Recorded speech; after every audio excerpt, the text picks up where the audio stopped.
Have you ever heard the saying, family is all you have? Well, I grew up hearing that. I grew up hearing it, and I grew up being beaten alongside it. I grew up learning that love in that house tasted of fear, smelled of sweat, and sounded like a locked door. Because my aunt, the one who took me in, she made sure I understood my place.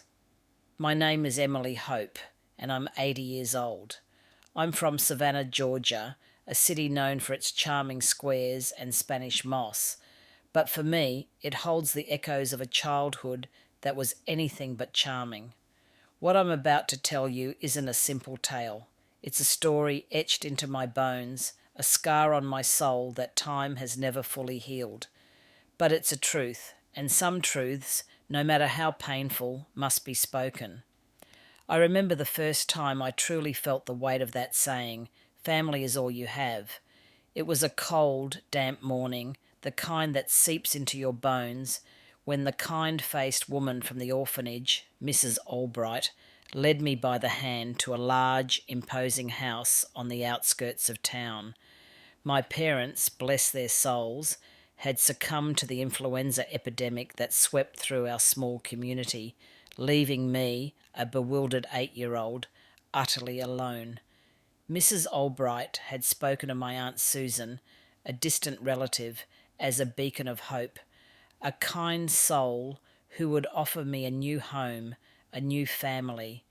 I clutched my worn rag doll, the only tangible link to my past, my heart a tiny bird fluttering wildly in my chest, a mixture of fear and desperate hope. Aunt Susan, when she opened the door, was a vision of elegance, her hair perfectly coiffed, her smile wide and welcoming. "Welcome home, Emily," she said, her voice like warm honey. "Your family now." I wanted to believe her, I truly did. I longed for the comfort of a mother's embrace, for the laughter of siblings. Little did I know that honeyed voice would soon become a whip, and that promise of family a cruel, twisted joke. The house itself was grand, far grander than anything I had ever known. A sprawling Victorian with intricate gingerbread trim and a wide, inviting porch. It stood in stark contrast to the small, humble cottage where I had lived with my parents, a place filled with the scent of freshly baked bread and the warmth of genuine affection. Aunt Susan had 3 children of her own, my cousins, Thomas, a boisterous boy a few years older than me, and twins Lily and Rose, who were my age. They seemed happy, well-fed and full of life. I imagined us playing in the vast garden, sharing secrets, becoming the sisters and brother I had always longed for. The thought filled me with a fragile hope, a desperate yearning for belonging. But even in those first few days, there were subtle shifts, tiny cracks in the facade. Aunt Susan's smile, though frequent, never quite reached her eyes. Her touch, when she guided me, was firm, almost impersonal. She spoke of duty and responsibility with a frequency that seemed unusual for a household that appeared so outwardly comfortable. My cousins, while not overtly cruel, kept a distance, their games never quite including me.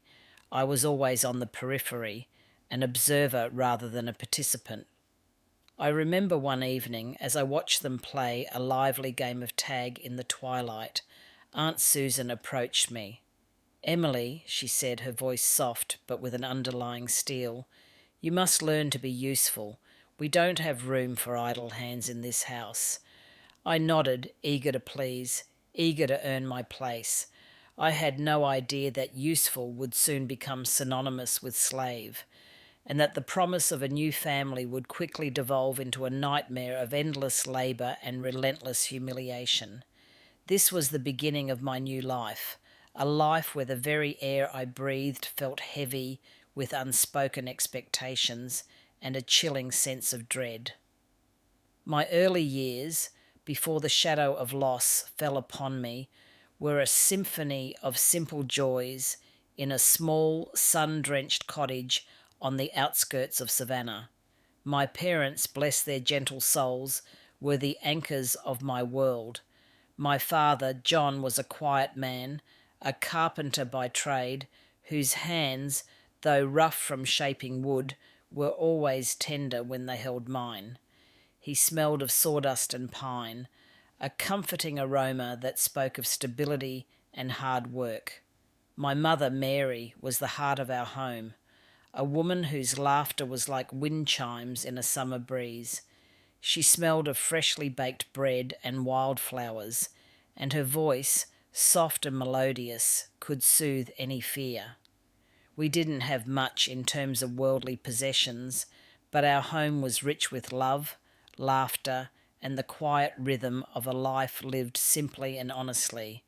I was their only child, cherished and adored, a tiny sprout nurtured by their boundless affection. I remember long afternoons spent in our small garden, helping mother plant seeds, my fingers sticky with rich dark earth. She taught me the names of every flower, every herb, whispering their secrets as if they were old friends. Father would often take me fishing in the nearby creek, teaching me patience and the quiet joy of waiting for a bite. My world was small, but it was safe, filled with the comforting predictability of their presence. I loved to draw, filling countless scraps of paper with colourful depictions of our garden, the creek, and the whimsical creatures I imagined lived in the woods. My biggest dream was to one day have a garden as beautiful as my mother's, a place where I could grow flowers and share their beauty with everyone. I believed in the inherent goodness of people, in the simple truth that if you worked hard and were kind, life would be kind back to you. Then the world tilted on its axis. The influenza epidemic, a cruel and relentless wave, swept through our small community, claiming lives indiscriminately. My parents, strong and resilient as they were, succumbed within weeks of each other. I was only 8 years old, a bewildered, heartbroken child, suddenly adrift in a sea of grief and uncertainty. The kind-faced woman from the orphanage, Mrs. Albright, with her perpetually sad eyes, led me by the hand to a large, imposing house on the outskirts of town. She spoke of my Aunt Susan, a distant relative, as a beacon of hope, a kind soul who would offer me a new home, a new family. I clutched my worn rag doll, the only tangible link to my past, my heart a tiny bird fluttering wildly in my chest, a mixture of fear and desperate hope. Aunt Susan, when she opened the door, was a vision of elegance, her hair perfectly coiffed, her smile wide and welcoming, almost too perfect. "Welcome home, Emily," she said, her voice like warm honey, a stark contrast to the coldness I felt emanating from her eyes. "Your family now." I wanted to believe her, I truly did. I longed for the comfort of a mother's embrace, for the laughter of siblings, for the warmth of belonging. The house itself was grand, far grander than anything I had ever known. A sprawling Victorian with intricate gingerbread trim and a wide, inviting porch. It stood in stark contrast to the small, humble cottage where I'd lived with my parents, a place filled with the scent of freshly baked bread and the warmth of genuine affection. Aunt Susan had 3 children of her own, my cousins, Thomas, a boisterous boy a few years older than me, and twins, Lily and Rose, who were my age. They seemed happy, well-fed and full of life, their laughter echoing through the grand halls. I imagined us playing in the vast garden, sharing secrets, becoming the sisters and brother I had always longed for. The thought filled me with a fragile hope, a desperate yearning for belonging, a desperate need to be part of something again. But even in those first few days, there were subtle shifts, tiny cracks in the facade that my child's mind couldn't quite comprehend, but my instincts registered. Aunt Susan's smile, though frequent, never quite reached her eyes. Her touch, when she guided me, was firm, almost impersonal, lacking the warmth I remembered from my mother. She spoke of duty and responsibility with a frequency that seemed unusual for a household that appeared so outwardly comfortable and affluent. My cousins, while not overtly cruel, kept a distance, their games never quite including me. I was always on the periphery, an observer rather than a participant, a shadow in their bright world. I remember one evening as I watched them play a lively game of tag in the twilight, their joyous shouts echoing through the garden. Aunt Susan approached me. Her shadow fell over me, cold and long. "Emily," she said, her voice soft, but with an underlying steel that sent a shiver down my spine, "you must learn to be useful. We don't have room for idle hands in this house. Everyone contributes." I nodded, eager to please, eager to earn my place, to prove my worth. I had no idea that useful would soon become synonymous with slave, and that the promise of a new family would quickly devolve into a nightmare of endless labour and relentless humiliation. This was the beginning of my new life, a life where the very air I breathed felt heavy with unspoken expectations and a chilling sense of dread, a life where the echoes of my past joy would soon be drowned out by the harsh realities of my present. The honeyed words of welcome from Aunt Susan quickly soured, and the veneer of kindness she presented on that first day crumbled faster than old plaster. The subtle shifts I had noticed in her demeanour soon became overt, chillingly so. Her smile, once wide and seemingly genuine, now rarely reached her eyes, which held a cold, calculating glint, like a merchant appraising goods. Her touch, initially firm, became rough, a dismissive shove or a sharp tug. The grand Victorian house, which had promised sanctuary, slowly transformed into a cage, and I, its newest inhabitant, was swiftly relegated from family member to unpaid servant. It began subtly, with seemingly innocuous requests. "Emily, dear, could you help me with the dishes? Your cousins are so busy with their studies."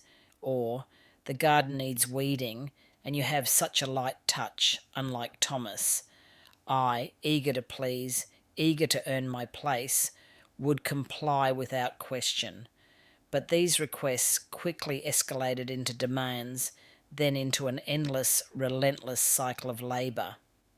My days, once filled with the innocent pursuits of childhood, were now consumed by back-breaking chores that stretched from the first hint of dawn until long after the sun had dipped below the horizon.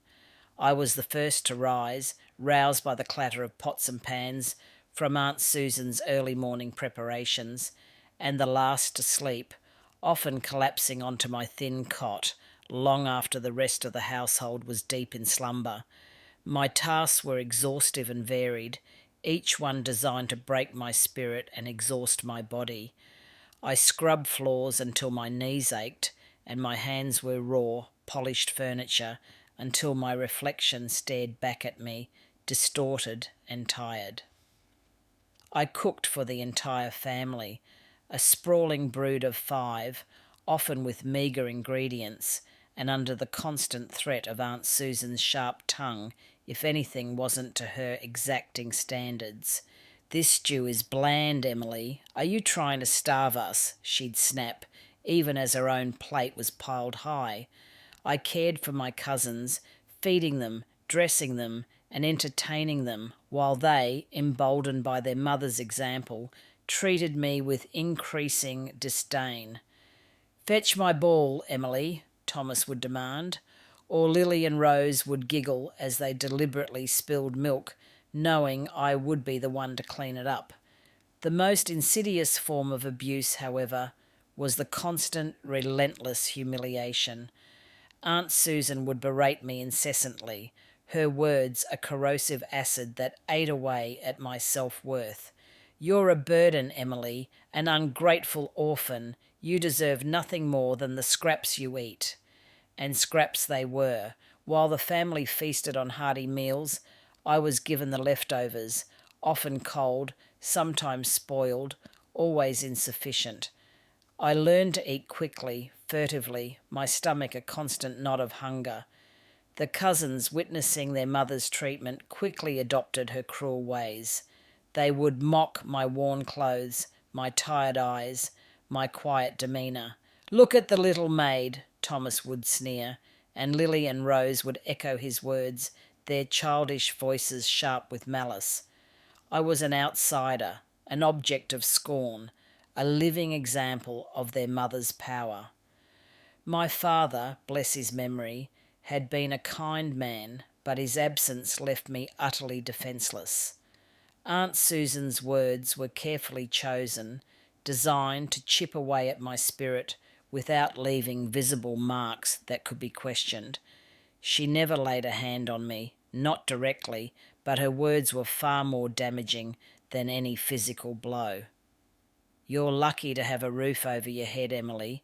Many orphans starve in the streets. Be grateful." Her kindness was a thinly veiled threat, a constant reminder of my precarious position. I was trapped, a bird in a gilded cage, forced to sing for my supper, while my wings were systematically clipped. The house, once a symbol of hope, had become a prison, and the family a cruel, indifferent audience to my slow, agonising decline. My childhood, once a vibrant garden, was now a barren wasteland, choked by the weeds of fear, hunger, and profound loneliness. The initial haze of grief and the desperate hope for a new family slowly began to dissipate, replaced by a chilling clarity. The grand house, once a symbol of salvation, now felt like a gilded cage, its ornate trimmings mocking my captivity. I was no longer a bewildered orphan seeking solace. I was a child labourer, a silent, unpaid servant in my own aunt's home. The realisation dawned on me gradually, a slow, painful awakening. It wasn't just that I was working hard. It was the deliberate cruelty, the calculated deprivation, the constant barrage of demeaning words. Aunt Susan's pronouncements of "you deserve nothing" echoed in my ears, not as truth, but as a weapon wielded to keep me subservient. The stark contrast between the warmth of my parents' love and the cold indifference of my aunt's household became painfully clear. My stomach, a perpetual knot of hunger, was a constant gnawing reminder of my exploitation. The internal conflict was a silent, agonising battle fought within the confines of my own mind. A part of me, the child who still yearned for affection and acceptance, desperately wanted to believe Aunt Susan's narrative, that I was a burden, that this harsh treatment was somehow for my own good, a way to build character. But another part, a nascent, fierce spark of self-preservation, screamed that it was wrong. Every fibre of my being recoiled from the injustice, from the endless toil, from the humiliation. I felt a profound sense of shame, not for what I was doing, but for what was being done to me, and a deep confusion about why no one seemed to notice or care. Why did my cousins, who shared my blood, treat me with such disdain? Why did Aunt Susan, who claimed to be family, inflict such suffering? My attempts at resistance were small, almost imperceptible acts of defiance, born more of desperation than courage. I would try to hide a crust of bread, a forgotten apple, tucking it away in the folds of my worn dress, savouring it later in the dead of night, each bite a tiny victory against the gnawing hunger. I learned to move silently, to become invisible, hoping that if I wasn't seen, I wouldn't be given another task, another reprimand. I would seek refuge in the quiet corners of the house, under the sprawling oak tree in the backyard, or in the dusty attic where the sunlight filtered through the grimy windows, creating fleeting patterns on the floor. In those stolen moments, I would close my eyes and try to conjure the faces of my parents, their loving smiles, their gentle voices. It was a fragile shield against the harsh reality, a desperate attempt to cling to the memories of a time when I was loved unconditionally. The constant hunger gnawed at my insides, a dull, persistent ache that never truly subsided. My body, once nimble and energetic, became thin and weak, my movements slow and deliberate. Exhaustion was a constant companion, a heavy cloak that weighed me down, making every step, every chore, an immense effort. My eyes, once bright with childish curiosity, grew dull and shadowed, reflecting the profound weariness that settled deep within my bones. The emotional abuse, the relentless verbal assaults, chipped away at my spirit, leaving me feeling hollowed out, a mere shell of the vibrant child I once was. I felt worthless, unloved, and utterly alone. The world outside the house, once a place of wonder, now seemed distant and unreachable, a dream I could only glimpse through the grimy windows of my prison. The longing for escape grew with each passing day, a desperate, silent plea for freedom that echoed in the chambers of my aching heart. I knew with a chilling certainty that I couldn't endure this forever. Something had to give. The relentless cycle of labour, the gnawing hunger, and the constant barrage of Aunt Susan's venomous words had taken their toll. My body, once resilient and quick, was now a fragile vessel, worn thin by ceaseless toil and chronic deprivation. My skin was pale, almost translucent, stretched taut over protruding bones. My eyes, once bright with childish curiosity, were now sunken and shadowed, reflecting the profound exhaustion that had settled deep within my very marrow. I'd been fighting a persistent cough for weeks, a dry, hacking sound that rattled my chest, and my limbs ached with a dull, pervasive pain that never truly subsided. One sweltering afternoon, while attempting to carry a heavy bucket of slop to the pigs, my vision blurred, the world spun, and a wave of dizziness washed over me. My legs buckled and I collapsed, the bucket clattering to the dusty ground, its contents spilling around me. Darkness swallowed me whole. I drifted in and out of consciousness, caught in a feverish haze. My body burned, then shivered uncontrollably. The sounds of the farm, usually a constant backdrop to my misery, became distorted, muffled like echoes from a distant world.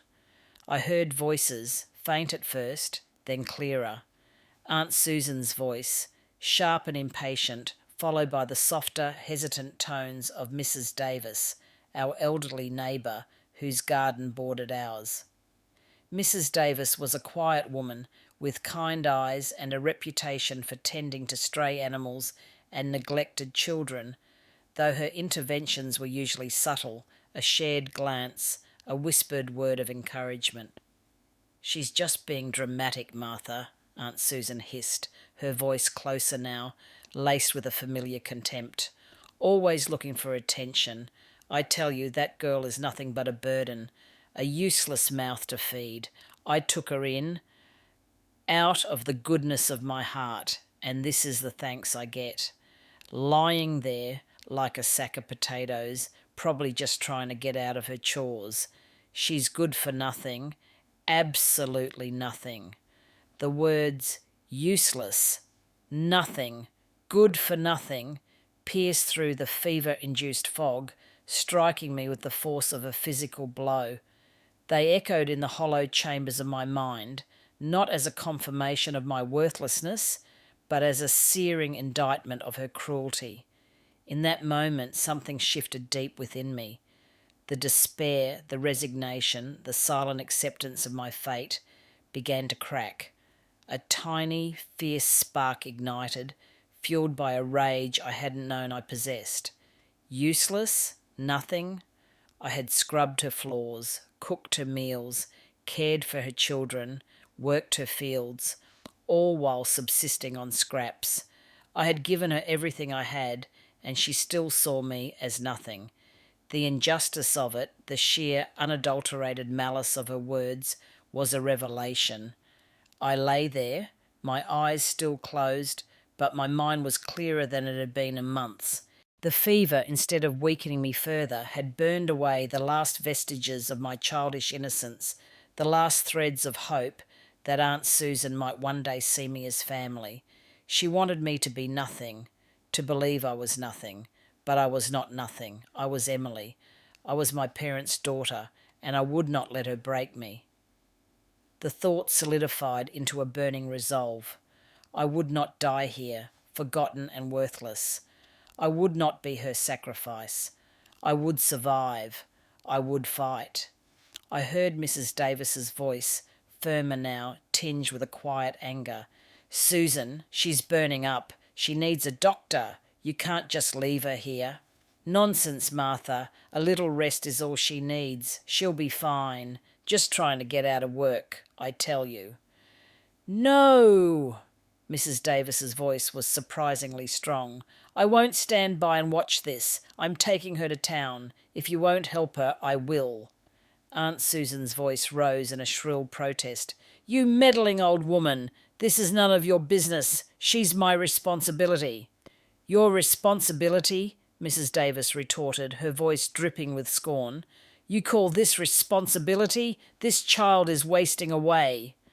I felt a gentle hand on my forehead, cool and comforting, then strong arms carefully lifting my frail body. It was Mrs. Davis. She was saving me. The spark of rage transformed into a flicker of desperate hope.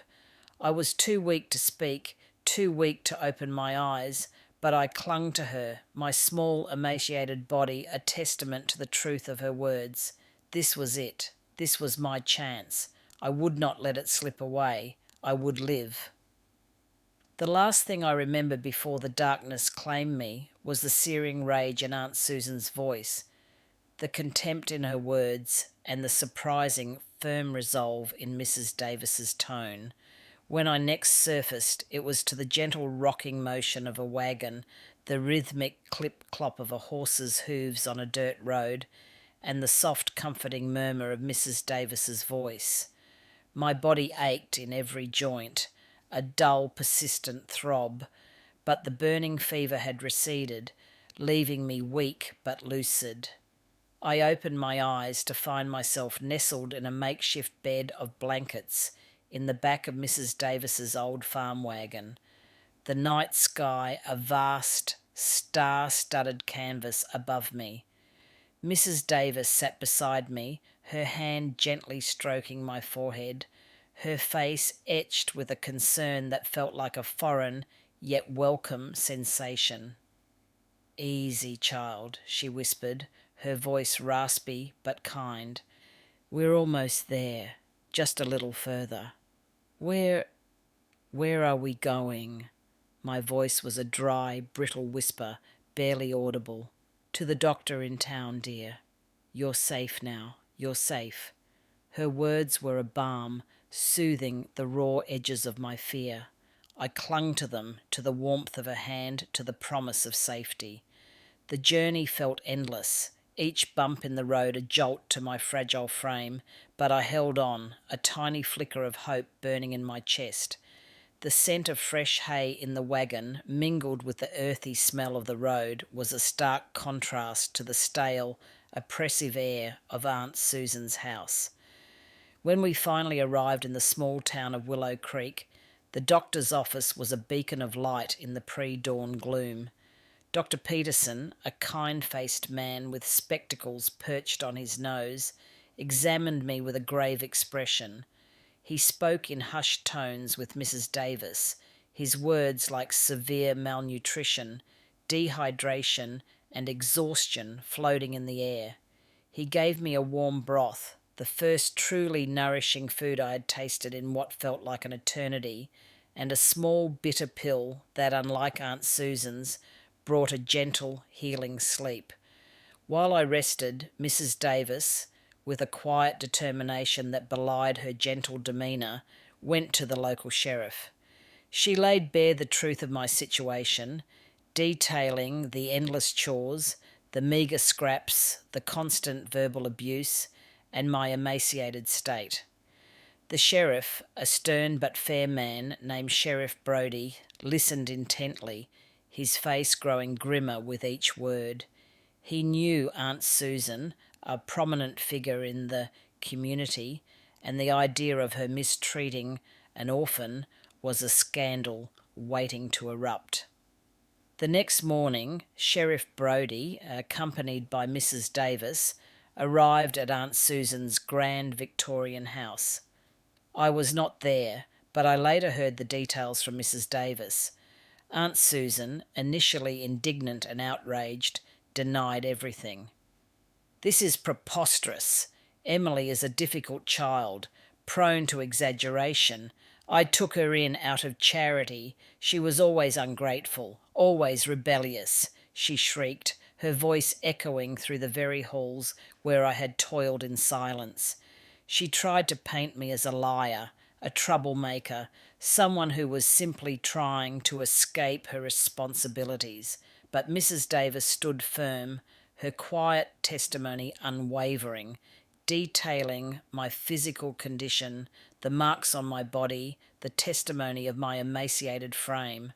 The cousins, when questioned, either remained silent or mumbled vague, unconvincing denials, their fear of their mother outweighing any shred of conscience. The evidence, coupled with Mrs. Davis's unwavering resolve and Dr. Peterson's medical report, was undeniable. Aunt Susan was taken into custody, charged with child neglect and abuse.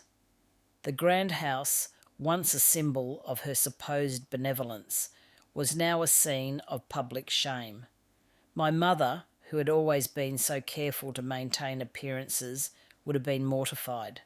I was released from the doctor's care a few days later, still weak, but with a newfound lightness in my spirit. The gnawing hunger was slowly being replaced by a gentle appetite, and the constant ache in my body was subsiding. I was not sent back to the orphanage. Instead, Sheriff Brodie, seeing the genuine care and love in Mrs. Davis's eyes, and knowing her reputation for kindness, arranged for me to stay with her.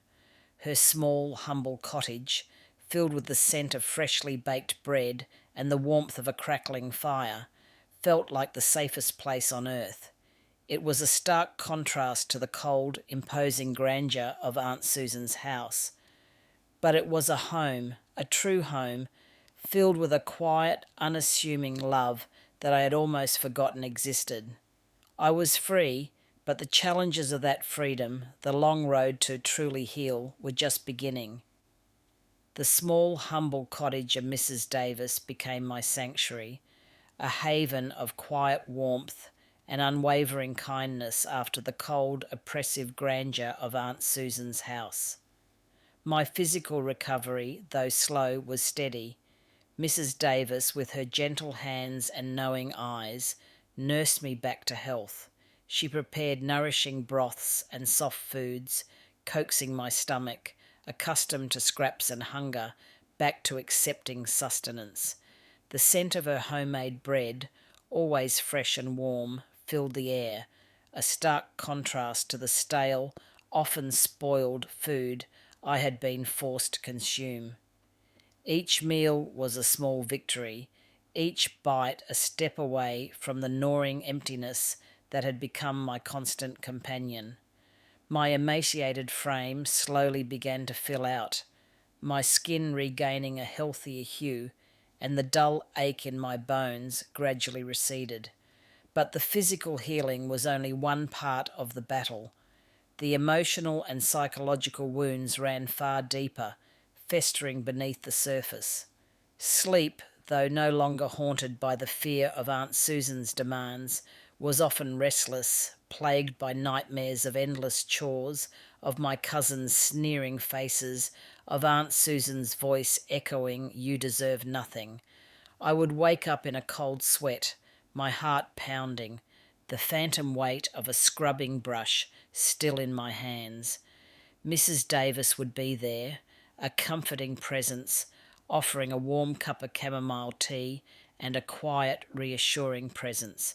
She never pressed me to talk, but her silent understanding was a balm to my wounded soul. The news of Aunt Susan's arrest and the details of my ordeal spread like wildfire through Willow Creek. Our small town, usually so insular, was abuzz with whispers and speculation. Some, those who had always admired Aunt Susan's outward piety and her seemingly charitable act of taking in an orphan, whispered about my wild imagination and ungrateful nature. They saw me as a troublemaker, a child who had bitten the hand that fed her. I felt their judging eyes on me when Mrs. Davis took me to the general store, their hushed conversations dying down as I passed, their subtle shunning a new form of coldness. It was a painful reminder that even in freedom the shadows of the past could still reach me. However, there were others who rallied around me. Mrs. Davis, with her quiet dignity, became my fiercest advocate. Sheriff Brodie, a man of few words but strong principles, ensured that Aunt Susan faced the full consequences of her actions, despite her family's attempts to mitigate the scandal. Neighbours who had always suspected something was amiss but had been too afraid to speak now offered small acts of kindness. A fresh pie left on Mrs. Davis's doorstep, a hand-me-down dress, a gentle smile. Their support, though sometimes hesitant, was a lifeline, reminding me that not everyone was cruel or indifferent. The biggest challenge, however, was learning to trust again. Every kind word, every gentle touch was met with an instinctive wariness. I had learned that kindness could be a mask, a prelude to exploitation. I flinched at loud noises, recoiled from sudden movements, and found it difficult to look people directly in the eye. The constant humiliation had stripped me of my self-worth, leaving me feeling utterly worthless. I struggled with simple decisions, having been told for so long that my opinions didn't matter. Learning to speak my mind, to express a preference, felt like a monumental task. I was free from the physical chains, but the invisible shackles of fear and self-doubt still clung to me. The world outside Mrs. Davis's cottage, though beautiful and vibrant, felt overwhelming. I was a child who had been forced to grow up too fast, to endure too much, and now, in the quiet safety of my new home, I had to learn how to be a child again, how to play, how to laugh without reservation, how to simply be. It was a daunting task, but with Mrs. Davis's patient guidance and unwavering love, I began to take the first tentative steps towards reclaiming my stolen childhood and building a new life, one fragile moment at a time.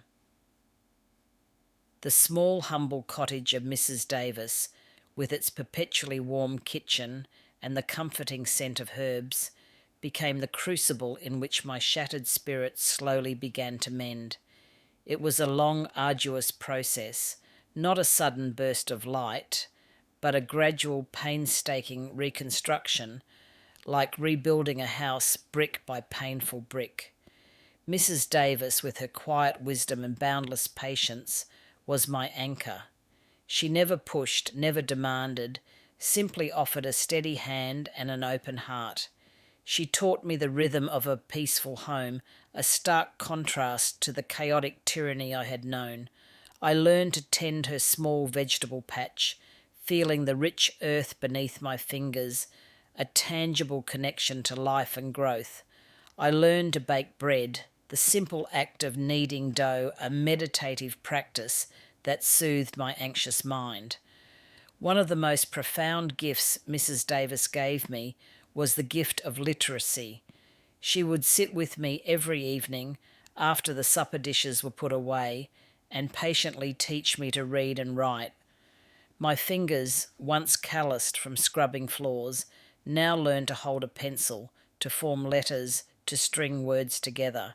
Each new word I learned was a tiny victory, a key unlocking a new door in my mind. I devoured every book she had, simple tales at first, then more complex stories, losing myself in worlds far removed from my own painful reality. Reading became my escape, my secret garden, a place where I could be anyone, go anywhere without fear. Writing, though more difficult, became my voice, a way to express the emotions that had been trapped inside me for so long. I filled notebooks with my thoughts, my fears, my burgeoning hopes, a silent conversation with myself. Despite the newfound safety, the lingering shadows of my past still clung to me. Nightmares, vivid and terrifying, often jolted me awake, the echoes of Aunt Susan's cruel words, or the feeling of gnawing hunger still fresh in my mind. I would wake up trembling, my heart hammering, and Mrs. Davis would be there, a warm blanket and a soothing presence, whispering reassurances until the fear subsided. Trust was a fragile thing, easily shattered, and I found it difficult to truly believe in the kindness of others. Every new face was met with an instinctive wariness, every gentle gesture with a hidden suspicion. Social gatherings, even small ones, filled me with anxiety. I had learned to be invisible, and the thought of being seen, of being judged, was terrifying. Mrs. Davis, understanding my deep-seated fears, never forced me into situations that overwhelmed me. She introduced me gradually to her small circle of friends, kind, unassuming women who treated me with quiet respect, never asking about my past, simply accepting me as I was. Their acceptance, though slow to register, was like a gentle rain on parched earth. I began to take on small jobs in the community, helping Mrs. Davis with her sewing commissions, mending clothes for neighbours, or assisting at the local church bazaar. These interactions, though brief, slowly chipped away at my social anxiety, building my confidence one stitch, one smile, one polite exchange at a time. My father, though still living in the shadow of his past mistakes, continued his quiet efforts at reconciliation. He would visit me at Mrs. Davis's cottage, bringing small gifts of fresh fruit or a new book. He never spoke of Aunt Susan, nor did he try to force a conversation about the past. He simply sat with me, sometimes in silence, sometimes sharing stories of his carpentry work, of the changing seasons, of the small triumphs and tribulations of daily life. His presence, though still tinged with the sadness of what was lost, became a quiet comfort. I saw his genuine remorse, his quiet suffering, and slowly, painstakingly, the wall between us began to crumble. It wasn't forgiveness in the traditional sense, but a quiet understanding, a shared acknowledgement of the pain, and a tentative step towards a future where we could simply exist, father and daughter, without the weight of the past crushing us. I was building a new life, not just for myself, but for the memory of my parents, a life filled with purpose, dignity, and the quiet strength I had found in the most unexpected of places. As the years unfolded, the fragile shoots of my recovery blossomed into a robust, unwavering strength. The quiet lessons learned in Mrs. Davis's cottage, the patient hours spent with books and needlework had not only healed my body, but had also forged a new identity, one I had chosen for myself. I became a seamstress, not just any seamstress, but one renowned throughout Willow Creek and the surrounding towns. My stitches were precise, my designs elegant, and my reputation for quality and reliability grew with each passing season. People would travel miles to have me mend a cherished garment or create a bespoke dress, trusting my hands and my eye. The very hands that had once been raw and blistered from endless scrubbing now crafted beauty, a silent testament to my transformation. My small business thrived, allowing me to purchase a modest home of my own, a cosy bungalow with a sprawling, sun-drenched garden, a dream I had nurtured since childhood. It was here, in this haven of my own making, that I found a deeper purpose. Remembering the profound loneliness and desperation of my own youth, I began to open my doors to other young women who, like me, had nowhere else to go. Girls escaping difficult homes, young widows struggling to make ends meet, orphans adrift in a world that offered little compassion. My home became a refuge, a quiet sanctuary where they could find not just a roof over their heads, but also a sense of belonging, a chance to learn a trade, and the unwavering support they needed to rebuild their lives. I taught them to sew, to mend, to create, just as Mrs. Davis had taught me. But more than that, I taught them that they were worthy, that their voices mattered, and that their past did not define their future. I became a mother to many of these girls, a figure of guidance and unconditional love, ensuring that none of them would ever hear the words, "You deserve nothing." We worked together, laughed together, and shared stories, transforming the quiet house into a vibrant hub of female resilience and camaraderie. Their triumphs became my triumphs, their laughter my sweetest melody. My father, now frail but with a newfound peace in his eyes, would often visit. He saw the bustling home, the confident young women, the love that filled every corner, and a quiet pride would settle on his face. He never explicitly apologised for his past blindness, but his presence, his gentle nods of approval, and the way he looked at me with such profound respect spoke volumes. Our relationship, once fractured, had mended into something quiet and strong, built on understanding and acceptance. I met Thomas, a kind and steady farmer from a neighbouring county, through one of my clients. He was a widower with a gentle demeanour and a deep respect for the land. He saw not just the successful seamstress, but the woman who had built her life from the ground up, the quiet strength that radiated from me. He courted me with patience and genuine affection, never pushing, always understanding. We married in my garden, under the shade of the old oak tree, a simple ceremony filled with the love of my chosen family. He became my steadfast companion, my partner in building a life of quiet joy and shared purpose. It was then that I truly embraced my new identity, shedding the last vestiges of the frightened orphan. I adopted the name Emily Hope. It wasn't just a name, it was a declaration, a testament to the journey I had undertaken. My life, once a testament to suffering, had become a beacon for others, a living embodiment of the power of hope. I had not only survived, I had thrived, transforming my pain into a profound capacity for empathy and a fierce dedication to ensuring that others found their own path to healing and self-worth.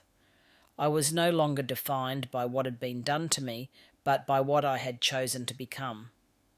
Now, as I sit here on my porch, the very same porch of the home I built with my own hands, the sun setting in a blaze of orange and purple over my thriving garden, I look back on my life with a profound sense of gratitude.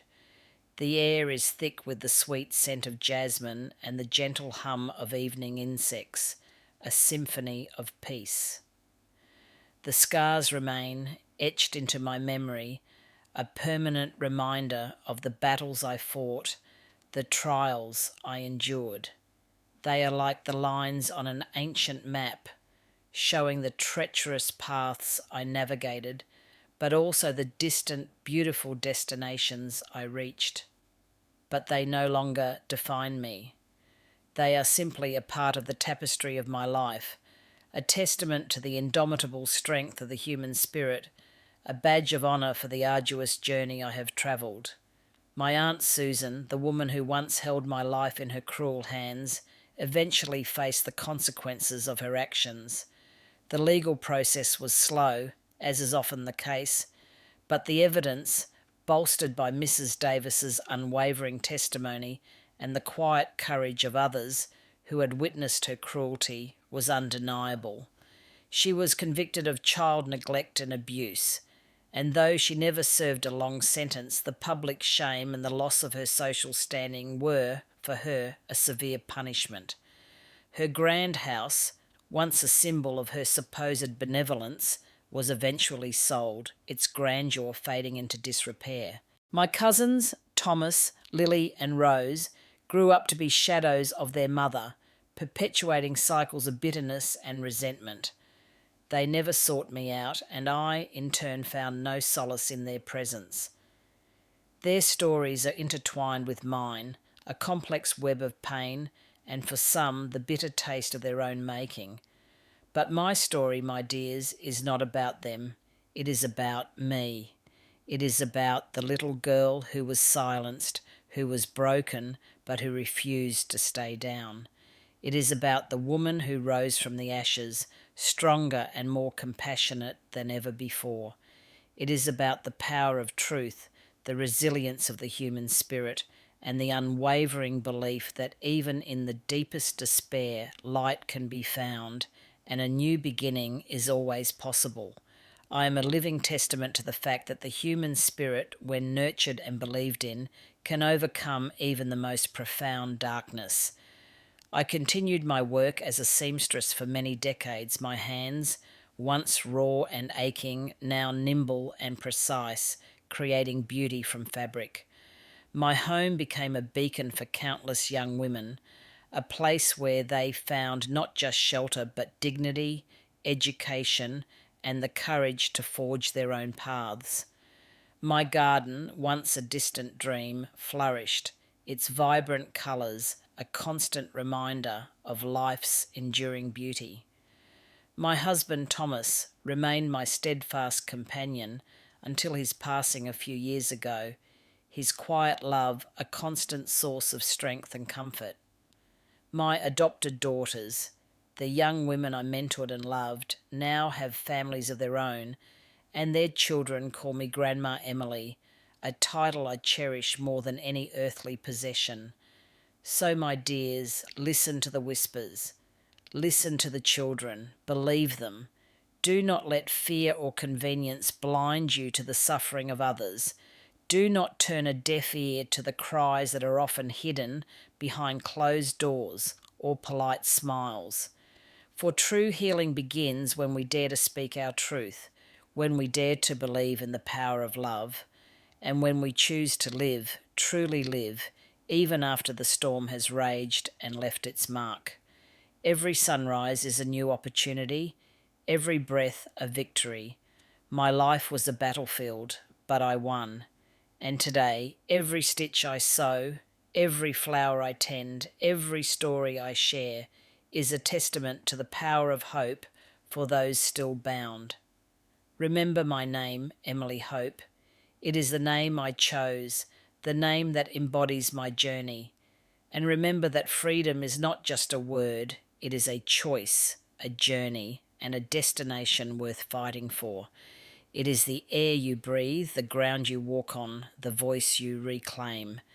And I, Emily Hope, am living proof that miracles happen, not with a flash of divine light, but with the quiet strength of a determined heart and the unwavering support of those who choose to see and believe. Thank you for listening to my story. If it touched your heart, please leave a like, subscribe, and share it. Let my voice echo so that no one else has to suffer in silence.